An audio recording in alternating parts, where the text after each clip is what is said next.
तो बच्चों आइए शुरुआत करते हैं एक नए अध्याय की। Current electricity.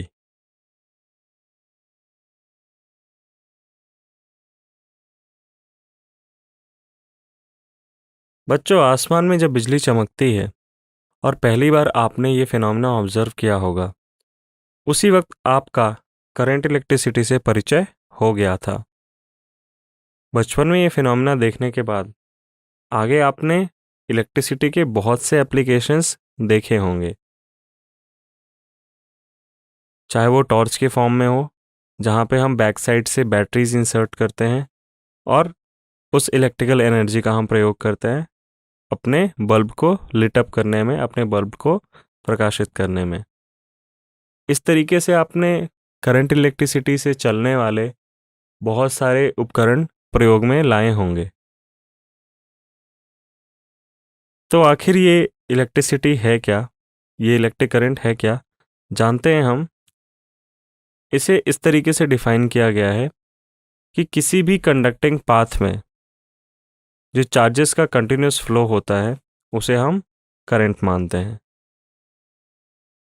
तो आइए शुरुआत करते हैं हम अपने पहले टॉपिक से, जो कि हमें बताएगा कि कंडक्टर्स में इलेक्ट्रिक करंट हम कैसे इस्टेब्लिश करते हैं और उनके फैक्टर्स क्या-क्या होते हैं। इस टॉपिक के माध्यम से आप सीखेंगे इलेक्ट्रिक करंट क्या होती है, कंडक्टर्स में वो कैसे इस्टेब्लिश करी जाती है, ड्रिफ्ट इलेक्ट्रॉन्स क्या होता है, रेजिस्टिविटी कहाँ से उत्पन्न होती है और इलेक्ट्रॉन्स की मोबिलिटी और उसका क्या महत्व है। हमारा पहला कंसेप्ट वीडियो इलेक्ट्रिक करंट पर आधारित है।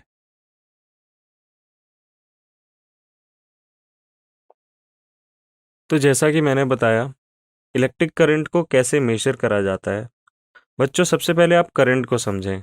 करंट का मतलब होता है धारा, यानी वो किसी तरीके के किसी चीज़ के प्रवाह को बताती है, किसी चीज़ के फ्लो को बताती है। अब चूंकि यहाँ पे हमारा कंसर्न है इलेक्ट्रिसिटी से, तो इलेक्ट्रिक करंट का मतलब कहीं ना कहीं फ्लो ऑफ चार्जेस से, फ्लो ऑफ इलेक्ट्रिसिटी से रिलेटेड होगा। तो it is measured as the amount of electric charge transferred per unit time through a cross section area of a conductor. यानी कि किसी कंडक्टर में, तो बच्चों किसी भी कंडक्टिंग मटेरियल में ये फ्लो ऑफ चार्जेस को रिप्रेजेंट करता है कि कोई चार्ज जब फ्लो कर रहा होता है किसी कंडक्टिंग मटेरियल में, तो एक पर्टिकुलर लोकेशन से एक पर्टिकुलर टाइम पीरियड में जितना अमाउंट ऑफ इलेक्ट्रिक चार्ज पास हो रहा होता है वही हमारे करंट को डिनोट करता है। अगर हम इस कंडक्टर में देखें तो एक पर्टिकुलर क्रॉस सेक्शन एरिया हमने मार्क कर रखा है कैपिटल ए से। उस एरिया से, चूँकि हमें तो एक पर्टिकुलर रीजन से मेजर करना होगा कि इस रीजन से कितने चार्ज पास कर रहे हैं। तो ये जो क्रॉस सेक्शन एरिया हमने मार्क करा हुआ है, इससे हर एक सेकेंड में जितना भी पॉजिटिव चार्ज फ्लो कर रहा है या जितना भी नेगेटिव चार्ज फ्लो कर रहा है, अल्टीमेटली नेट चार्जेस का फ्लो इम्पॉर्टेंट है। उसी तरीके से अगर हम दूसरे डायग्राम में देखें तो यहाँ पे नेगेटिव चार्जेस फ्लो कर रहे हैं। तो बच्चों चार्जेस का मूवमेंट होना बहुत ज़रूरी है। अगर हम पॉजिटिव चार्ज के रिस्पेक्ट में देखें तो हम देखेंगे कि नेट पॉजिटिव चार्ज उस क्रॉस सेक्शन एरिया से कितना पास कर रहा है, या फिर अगर हम नेगेटिव चार्ज के रिस्पेक्ट में देखें तो अगेन नेट नेगेटिव कितना चार्ज पास कर रहा है। तो अल्टीमेटली किसी भी कंडक्टर में पॉजिटिव और नेगेटिव दोनों तरह के चार्जेस हो सकते हैं। तो हमें देखना होगा किसी पर्टिकुलर क्रॉस सेक्शन एरिया के लिए उस एरिया से, उस रीजन से नेट चार्ज कितना पास हो रहा है। So the net current in forward direction through that cross section area will be defined as net flow of charges per unit time। यहाँ पे t वो टाइम इंटरवल है जिसमें हम चार्जेस का मूवमेंट ऑब्जर्व कर रहे हैं। अगर i की वैल्यू नेगेटिव आती है बच्चों, इसका मतलब ये है जो डायरेक्शन हमने माना है चार्जेस के मूवमेंट के लिए उसके जस्ट अपोजिट डायरेक्शन में करंट फ्लो कर रही है। अब नीचे दिए गए फॉर्मूले पर ध्यान दें। I as a function of time is defined as limiting delta 10 t to 0 delta q by delta t। इस फॉर्मूले का मतलब ये है बच्चों कि बहुत ही छोटे टाइम पीरियड के लिए हम चार्ज और टाइम का एक एलिमेंट लेंगे, या यूं कहें कि बहुत ही छोटा चार्ज का इंटरवल और बहुत ही छोटा टाइम का इंटरवल हम लेंगे। ये डेल्टा टी टेंड्स टू 0 यही डिनोट करता है कि बहुत ही छोटे हम एक इंस्टेंट ऑफ टाइम, समय के एक क्षण में इसे हम ऑब्जर्व करेंगे। तो ये भी फॉर्मूला बच्चों चलता है कि हो सकता है कि आपके कंडक्टर में जो चार्ज फ्लो कर रहा हो वो टाइम के साथ कांस्टेंट ना हो, वो टाइम पे डिपेंडेंट हो, तो वहाँ पे ये फॉर्मूला हम लगा सकते हैं। करंट की ऐसा यूनिट होती है बच्चों एम्पियर। तो बच्चों करंट के फ्लो का जो हमने कंसेप्ट सीखा, आइए उसे टेस्ट करते हैं।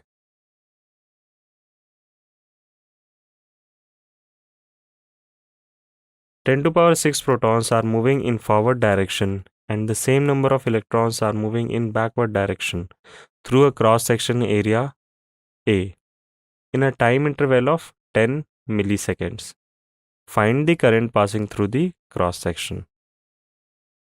बच्चों क्वेश्चन में दिए गए फिगर में आप ध्यान से देखें तो ये जो cross section area capital A से मार्क किया गया है, इस क्रॉस सेक्शन से 10 to power 6 प्रोटॉन्स मूव कर रहे हैं फॉरवर्ड डायरेक्शन में और उतने ही इलेक्ट्रॉन्स बैकवर्ड डायरेक्शन में मूव कर रहे हैं। तो हमने करंट का जो कंसेप्ट सीखा है जहाँ पे हम नेट चार्ज की बात करते हैं, तो आप इस सवाल में नेट चार्ज निकाल लीजिए। करंट निकालना तो उसके बाद आसान ही है।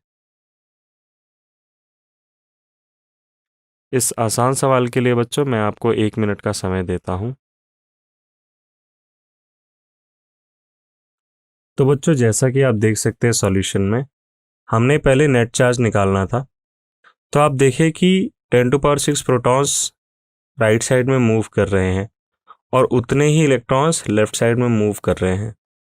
तो अगर हम नेट चार्ज निकालें बच्चों तो वो किसी एक प्रोटॉन इलेक्ट्रॉन पेयर के लिए निकल के आता है 1.6 माइनस 1.6 दैट इज 3.2 इंटू 10 की पावर -19। अब इसे हम इनकी संख्या से मल्टीप्लाई कर दें, जो कि कितने पेयर बनेंगे, जो कि 10 की पावर 6 प्रोटॉन्स हैं और उतने ही इलेक्ट्रॉन्स हैं, तो हमारे प्रोटॉन इलेक्ट्रॉन पेयर्स भी 10 की पावर 6 ही बनेंगे। कैलकुलेशन करने पे 3.2 इंटू 10 की पावर -11 एम्पियर हमारी करंट निकल कर आती है। तो आइए बढ़ते हैं अपने पहले प्रॉब्लम सॉल्विंग वीडियो की ओर। A 2 millimeter long cross section of wire is isolated and 20 coulomb of charge is determined to pass through it in 40 seconds. Find the current in the wire. बच्चों आपको करंट फाइंड आउट करनी है तो आपको ये देखना होगा कि नेट फ्लो ऑफ चार्ज कितना हुआ है और उसके मूवमेंट में कितना समय लगा है। अब चूंकि फॉर्मूला तो आपको पता है I is equal to Q by T, हम यहाँ पे देखेंगे 20 कूलम ऑफ चार्ज को इस कंडक्टर के क्रॉस सेक्शन से पास होने में 40 सेकेंड लग रहे हैं, तो हम कहेंगे कि इस कंडक्टर में 0.5 एम्पियर का करंट सेटअप हुआ है। बढ़ते हैं अपने अगले प्रॉब्लम सॉल्विंग वीडियो की तरफ।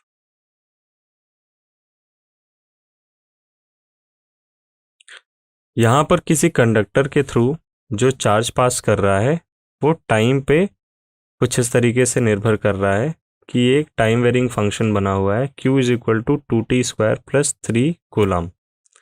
तो आपसे पूछा है at the instant of t is equal to 2 second conductor के थ्रू कितना करंट फ्लो कर रहा होगा।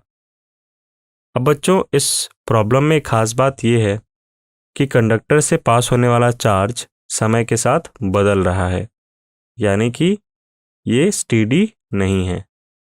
तो हमें वहाँ पे लिमिटिंग चार्जेस और लिमिटिंग करंट का फॉर्मूला लगाना होगा। I is equal to d Q by d t, हमें चार्ज के फंक्शन को टाइम के रिस्पेक्ट में डिफ्रेंशिएट करना होगा, उससे हमें उस फंक्शन का टाइम के साथ वेरिएशन निकल कर आ जाएगा और वही हमारे करंट को रिप्रेजेंट करेगा। तो यहाँ पे जैसा कि आप देख सकते हैं कि चार्ज जो है वो टाइम पे डिपेंडेंट है और जो हमारी करंट का फॉर्मूला आया है उसमें भी टी वेरिएबल है टाइम का। इसका मतलब हमारी करंट भी कांस्टेंट नहीं होगी, वो भी टाइम के साथ वेरी करेगी। तो टी की वैल्यू 2 सेकेंड रखने पे आंसर आता है I is equal to 8 ampere, यानी कि t is equal to 2 second, इस पर्टिकुलर टाइम के मोमेंट पे करंट 8 एम्पियर होगा। और टाइम के साथ ये बदल भी सकता है बच्चों, क्योंकि हमारा करंट का फंक्शन जो है टाइम पे डिपेंडेंट है, समय पर निर्भर करता है। तो बच्चों बढ़ते हैं अपने अगले कंसेप्ट वीडियो की ओर, इलेक्ट्रिक करंट इन कंडक्टर्स। तो बच्चों अगर हम कंडक्टर्स को मुख्यतः डिवाइड करें कि वो कितने कैटेगरी के होते हैं या कितने टाइप के होते हैं, तो मुख्यतः वो दो तरीके के होते हैं। या तो सॉलिड कंडक्टर्स आपको दिखाई देंगे या आप फ्लूइड कंडक्टर्स की ओर जाएंगे। सॉलिड कंडक्टर्स में चूंकि कंडक्टर्स हैं, करंट फ्लो कराना है तो हमें चार्ज कैरियर्स चाहिए। तो सॉलिड कंडक्टर्स में भी पॉजिटिव चार्ज होंगे और नेगेटिव चार्ज होंगे। पॉजिटिव चार्ज बेसिकली इलेक्ट्रॉन के एब्सेंस के कारण ही क्रिएट होता है और नेगेटिव चार्ज इलेक्ट्रॉन्स द्वारा प्रोवाइड करा जाता है। पॉजिटिव चार्ज अगर हम बात करें तो किसी कंडक्टर में इलेक्ट्रॉन्स चार्ज कैरियर्स की तरह काम करते हैं, यानी कि करंट इस्टेब्लिश करने में मुख्य योगदान हमारे कंडक्टर्स में, सॉलिड कंडक्टर्स में इलेक्ट्रॉन्स का होता है। अब चूंकि वो इलेक्ट्रॉन्स जनरेट कहाँ से होते हैं, वो आपके मेटल लैटिस में या सॉलिड लैटिस जो होता है उससे निकल कर आते हैं और वहाँ पर जिस रीजन से वो निकल कर आते हैं वहाँ पे वो पॉजिटिव चार्ज क्रिएट कर देते हैं। जो पॉजिटिव चार्ज होता है वो आपके सॉलिड लैटिस का पार्ट होता है, वो फिक्स होता है। तो चूंकि वो मूव नहीं करता इसलिए उसका करंट कंडक्शन में, करंट प्रोडक्शन में कोई रोल नहीं है।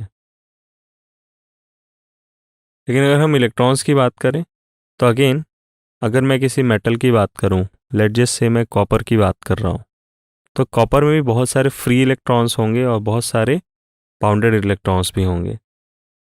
चूँकि कॉपर के अंदर तो कॉपर के ही मॉलिक्यूल होंगे, वो आपस में मेटलिक बॉन्ड से कनेक्टेड होंगे और वहाँ पे आपको कुछ फ्री इलेक्ट्रॉन्स मिलेंगे, कुछ बाउंडेड मिलेंगे। तो जो फ्री इलेक्ट्रॉन्स होंगे बच्चों, सिर्फ वही इलेक्ट्रॉन्स करंट कंडक्शन में कंट्रीब्यूट कर पाएंगे।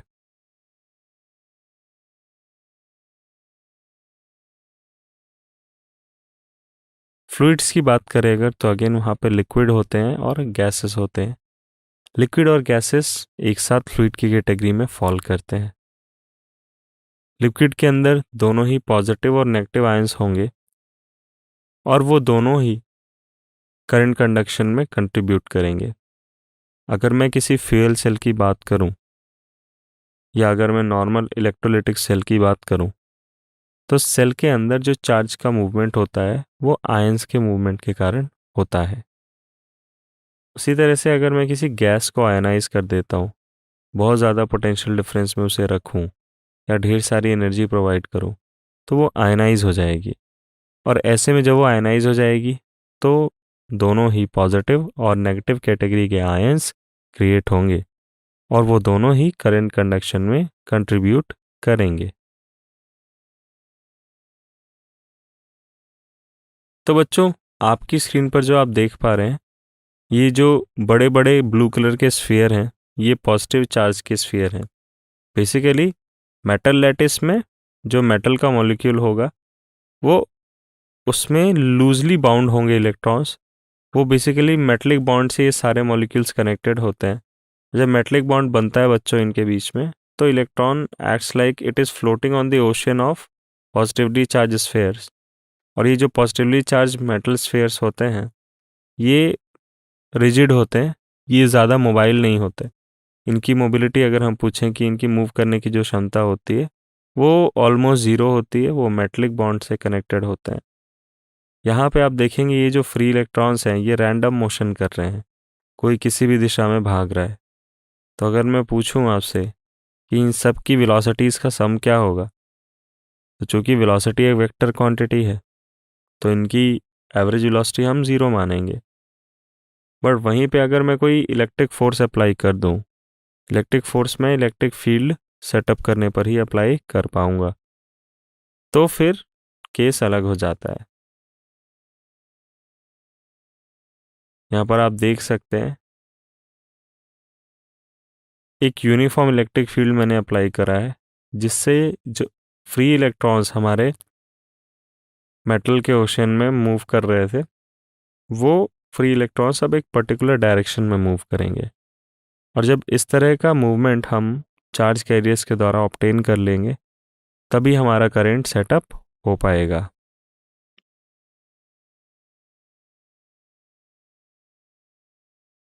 अगर किसी कंडक्टर के बेसिक को समझना है कि उसके क्या क्या कंपोनेंट्स होते हैं, तो बेसिकली ये एक सिलेंड्रिकल फॉर्म में जो आपके फिगर में दे रखा है ये आपका कंडक्टर है, या यूं कहें कि आपकी वायर है, जिसको मैंने एक बैटरी के अक्रॉस कनेक्ट कर रखा है।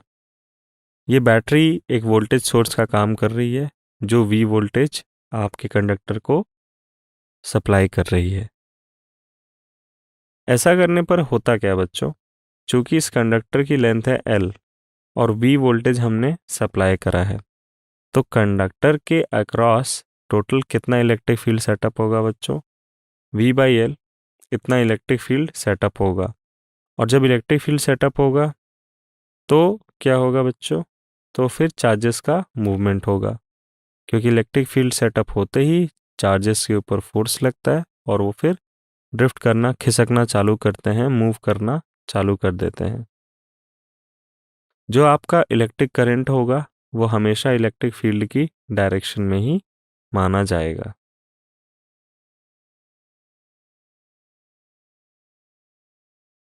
अब यहाँ पर एक कंसेप्ट है बच्चों कि मैंने करंट के फ्लो को पॉजिटिव चार्जेस के फ्लो के डायरेक्शन में माना है, बट आपको तो पता है कि हमारे सॉलिड कंडक्टर में पॉजिटिव चार्ज तो मूव करता नहीं है।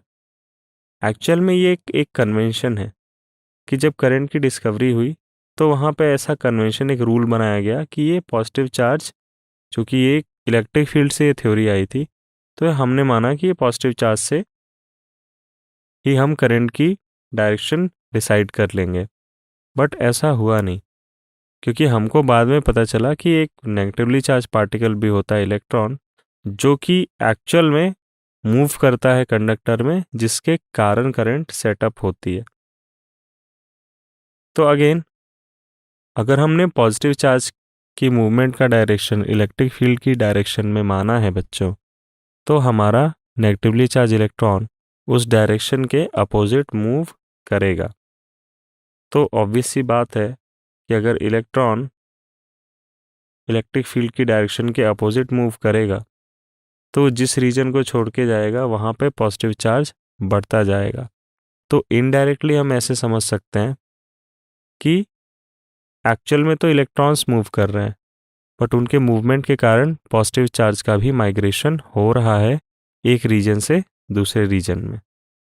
तो इस वजह से हम इसे ऐसे समझ सकते हैं कि ये पॉजिटिव चार्ज का माइग्रेशन इलेक्ट्रिक फील्ड की डायरेक्शन में होगा और यही हमारे करंट के फ्लो को, करंट की डायरेक्शन को डिसाइड करेगा। तो ये रहा नेगेटिव चार्ज वाला एक्सप्लेनेशन कि current flows opposite to the direction of flow of negative charges. ये मैंने आपको एक्सप्लेन कर ही दिया कि ऐसा क्यों होता है। अल्टीमेट कंसेप्ट ये है बच्चों कि जैसे किसी भी फ्लूइड का मूवमेंट हाई प्रेशर रीजन से लो प्रेशर रीजन में होता है, उसी तरह से किसी भी पॉजिटिव चार्ज का मूवमेंट या किसी भी नेगेटिव चार्ज का मूवमेंट एक हाई पोटेंशियल रीजन से लो पोटेंशियल रीजन में होता है। क्योंकि यहाँ पे करंट की दिशा हम पॉजिटिव चार्ज के रेफरेंस में लेते हैं, तो हम ये बोलेंगे कि ये पॉजिटिव चार्जेस का मूवमेंट हाई वोल्टेज रीजन से लो वोल्टेज टर्मिनल की तरफ होगा और इसी से हम करंट की डायरेक्शन डिसाइड करेंगे। तो बच्चों बढ़ते हैं अगले प्रॉब्लम सॉल्विंग वीडियो की ओर।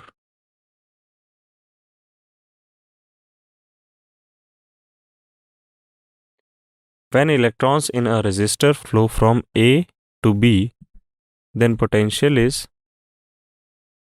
किसी रेजिस्टर में ये पूछ रहे हैं कि एक एंड ए से दूसरे एंड बी तक इलेक्ट्रॉन्स फ्लो कर रहे हैं, तो पोटेंशियल के बारे में इंफॉर्मेशन आपसे मांगी है कि वो किस पॉइंट पे ज़्यादा होगा। अब बच्चों आपको यहाँ पे ये सोचना है कि पॉजिटिव चार्ज का मूवमेंट हायर पोटेंशियल रीजन से लोअर पोटेंशियल रीजन में होता है। तो ये तो हमें पता है कि पॉजिटिव चार्ज का माइग्रेशन इलेक्ट्रॉन के फ्लो के कारण होगा। तो इलेक्ट्रॉन का फ्लो जस्ट उल्टी बात हमें समझाएगा कि अगर इलेक्ट्रॉन ए से बी फ्लो कर रहा है तो उसमें पॉजिटिव चार्ज का माइग्रेशन बी टू ए हो रहा होगा। तो अगर पॉजिटिव चार्ज का माइग्रेशन बी टू ए हो रहा है, इसका मतलब जो बी है वहाँ पे पोटेंशियल ज़्यादा होगा।